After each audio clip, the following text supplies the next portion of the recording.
नमस्कार मित्रांनो. आज आपण 21व्या शतकात जगतो. विज्ञान, तंत्रज्ञान, डिजिटल इंडिया, स्पेस मिशन सगळ्याबद्दल अभिमानाने बोललं जातं.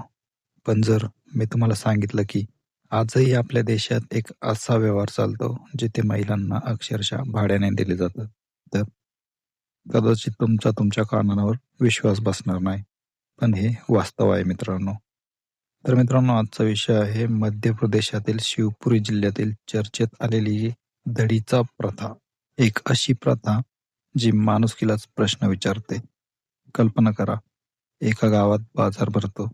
लोक येतात, चौकशी करतात, चर्चा करतात, पैशांचा व्यवहार करतात. पण इथे विक्रीसाठी धान्य नाही, जनावरं नाहीत. इथे व्यवहार होतो एका स्त्रीचा, ठराविक काळासाठी, काही महिने किंवा काही वर्षांसाठी. आणि हा सगळा करार स्टॅम्प पेपरवर लिहिला जातो. 10, 20, 50 किंवा 100 रुपयांच्या स्टॅम्प पेपरवर लिहिलं जातं की अमुक एक महिला अमुक एक पुरुषासोबत ठराविक कालावधीसाठी पत्नी म्हणून राहील. हा करार कायदेशीर नसतो, पण स्थानिक पातळीवर तो पाळला जातो. रक्कम ठरते 50,000पासून 5-6 लाखांपर्यंत. महिलेचं वय, तिचं रूप आणि कराराचा कालावधी यावर भाव ठरतो. एकदा का सही झाली की ती महिला त्या पुरुषाच्या घरी जाते. करार संपेपर्यंत तिला तिथेच राहावं लागतं.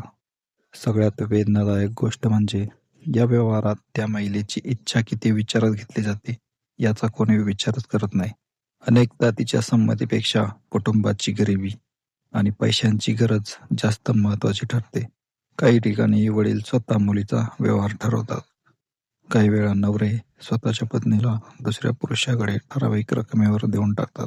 समाजाला परंपरा मानतो, पण प्रत्यक्षात हा एका स्त्रीच्या आयुष्याचा लिलाव असतो. या सगळ्या प्रक्रियेत दलालांची मोठी भूमिका असते. ते गावोगाव फिरतात, आर्थिकदृष्ट्या कमकुवत कुटुंब शोधतात, बाहेरून येणाऱ्या लोकांशी संपर्क साधतात आणि व्यवहार घडवून आणतात. मोठा हिस्सा त्यांच्या खिशात जातो.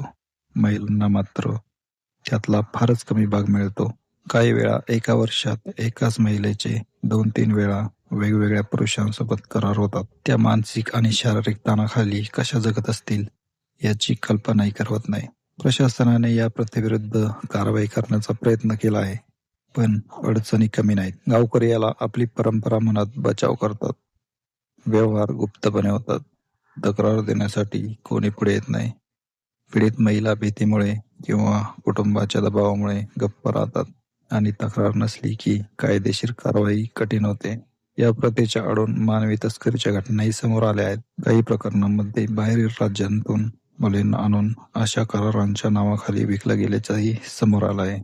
एकदा स्टॅम्प पेपर झाला की काही लोकांना वाटतं की हे सगळं कायदेशीर आहे, पण कागदावर सही झाली म्हणून अन्याय न्याय ठरत नाही. या सगळ्यात मोठा बळी ठरतात. शिक्षण अर्धवट सोडावं लागतं, स्वप्न मोडून पडतात आणि गरिबीचं चक्र पुन्हा त्याच घरात फिरत राहतं. जेव्हा त्या महिलांना विचारलं जातं की तुम्हाला हे मान्य आहे का, तेव्हा अनेकदा त्या शांतपणे मान खाली घालतात. त्यांना कदाचित वाटतं की हेच त्यांचं नशीब आहे, सन्मानाने जगण्याचा हक्क आहे. ही जाणीवच अनेकांना नाही. तरी बदलाची एक छोटीशी आशा आहे. काही सामाजिक संस्था त्या भागात काम करत आहेत. महिलांना स्वावलंबी बनवण्याचा प्रयत्न सुरू आहे. शिक्षण आणि कौशल्य विकास हाच या अंधारातून बाहेर पडण्याचा मार्ग आहे.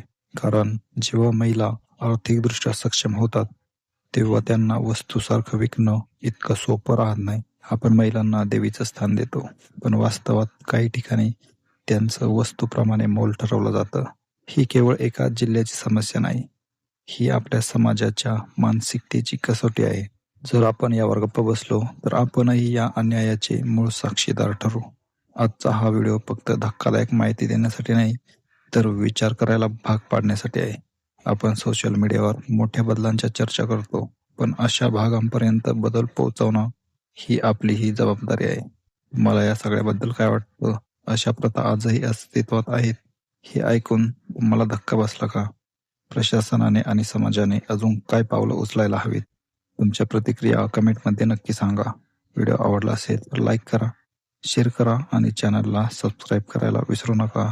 धन्यवाद.